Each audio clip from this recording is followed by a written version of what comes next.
നമസ്തേ.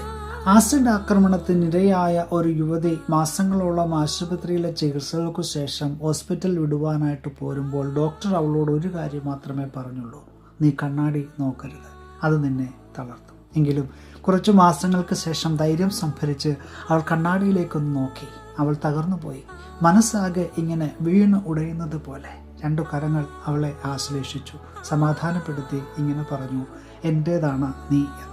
മറ്റാരുമായിരുന്നില്ല, അവളുടെ ഭർത്താവ് തന്നെയായിരുന്നു. നിസ്സഹായതയോടെ ഏകാകിയായി ജീവിതത്തെ അഭിമുഖീകരിക്കേണ്ടി വരുമ്പോൾ കൈപിടിക്കുവാനും ഉത്തേജനം നൽകുവാനും ചില ആളുകൾ നമ്മോടൊപ്പം ഉണ്ടെങ്കിൽ എത്രയോ അനുഗ്രഹമാണ് നമ്മുടെ ജീവിതം. അത് നമുക്ക് ഏറെ ആശ്വാസം പകർന്നു നൽകും. എന്തു സംഭവിച്ചാലും നീ എൻ്റേതാണ് എന്ന് പറയുന്ന ആ അത്ഭുത വാക്കിന് ഒരു വലിയ മെഡിസിനൽ വാല്യൂ ആണ് ഉള്ളത്.